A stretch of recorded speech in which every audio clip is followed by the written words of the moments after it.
Suami Dadakan, karya autor Neneng Susanti. Bab ke-8, selamat mendengarkan. Mel, panggil Ilham pada Melisa yang baru keluar dari kamar Umi. Ia sengaja menunggu untuk membicarakan sesuatu. Ada apa, Kak? Tanya Melisa saat menghentikan langkahnya. Ada yang mau aku omongin. Bisa kita bicara sebentar? Melisa menganggukkan kepalanya lalu berjalan mengekor di belakang Ilham menuju teras depan. Ada apa ya, Kak?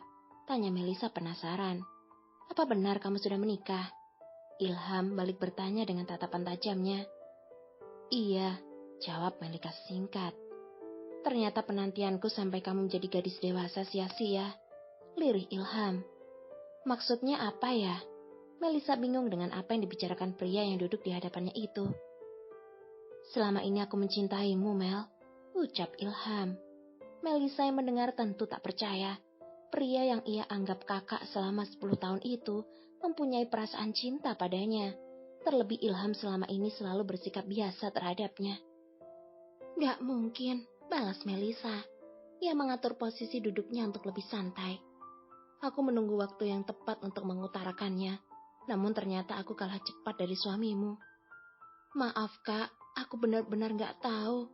Ujar Melisa nampak serba salah. Ilham menarik napasnya dalam. Pandangannya kosong jelas terlihat aura kekecewaan dalam dirinya. Selama ini ia membatasi diri untuk lebih dekat dengan Melisa. Namun nyatanya, ia tak memiliki kesempatan untuk meminang wanita pujaannya itu. Mel, suara Mbak Asih membuyarkan lamunan keduanya. Melisa menoleh dan Asih membisikkan sesuatu padanya. Kemudian pergi meninggalkan Melisa lagi berdua dengan Ilham. Kak Ilham, aku pamit ya, udah dijemput, ucap Melisa. Masih siang, jawab Ilham yang melihat jam di pergelangan tangannya. Iya, tapi aku udah dijemput. Iya sudah, dan untuk yang tadi jangan terlalu dipikirkan atau menghindar dariku. Anggap ucapanku tak pernah kamu dengar. Melisa mengangguk paham dan berlalu meninggalkan Ilham. Ia pun sedang kebingungan dengan kedatangan Pak Agus tiba-tiba untuk menjemputnya. Pak Agus membuka pintu saat mobil berhenti tepat di lobi sebuah gedung tinggi bagai pencakar langit. Gedung mewah yang memiliki 30 lantai itu tak lain adalah milik suaminya sendiri. Mari non, ajak Pak Agus menuju meja resepsionis. Iya Pak, jawab Melisa yang berjalan di belakang supir keluarga Rahardian Wijaya. Mbak, mau ke lantai Pak Reza? Ujar Pak Agus pada salah satu wanita di balik meja resepsionis. Tamu Pak Presdir, tanya wanita itu. Pak Agus mengangguk sambil tersenyum. Melisa yang menunggu terus memperhatikan perusahaan suaminya yang terkesan sangat mewah dan elegan. Sampai Pak Agus memanggilnya berkali-kali ia baru tersadar. Mari Nona, saya antar langsung ke ruangan Pak Reza. Lagi-lagi Melisa hanya mengekor di belakangnya. Terasa risih saat para karyawan menatapnya penuh tanda tanya. Pak Agus yang sudah terkenal sebagai supir dari presiden direktur mereka hari ini membawa seorang gadis cantik. Pak Agus langsung mengetuk pintu kaca yang terpampang nama Reza Rahardian Wijaya sebagai presiden direktur. Masuk, jawab pria dari dalam sana. Pak Agus segera membuka pintu, meski nampak ragu akhirnya Melisa masuk lebih dulu. Ia melihat wanita cantik dengan rok span berwarna coklat yang senada dengan blazernya sedang berdiri di depan meja kerja suaminya. Terlihat Reza masih fokus dengan ballpoint juga tumpukan kertas yang sedang ia tanda tangani, sampai belum sedikit pun meliriknya. Ada lagi? Tanya Reza pada wanita seksi itu. Sudah Pak, jawabnya sopan. Terima kasih, saya permisi. Ia menundukkan sedikit kepalanya kepada Reza dan Melisa sebelum keluar dari ruangan yang tak sembarangan orang bisa masuk. Siapa? Tanya Melisa penasaran. Yang mana? Reza justru balik bertanya. Yang cantik tadi. Kamu, jawab Reza singkat. Bukan aku tanya wanita cantik tadi siapa? Ya kamu, jawab Reza lagi.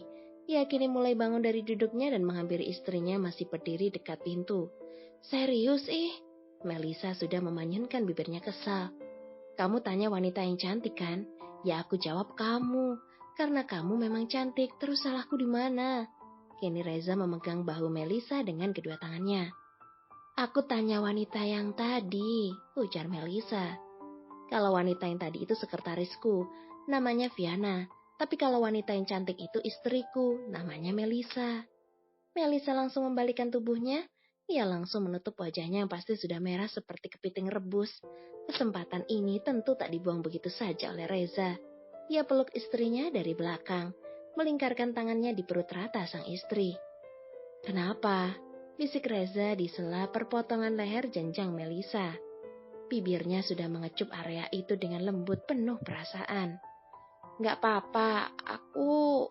Melisa tak meneruskan perkataannya karena rasa sakit saat suaminya lagi-lagi mengecupnya dengan keras. "Makan dulu yuk, aku lapar," ucap Reza lalu memutar tubuh Melisa agar menghadapnya. "Mas Reza belum makan?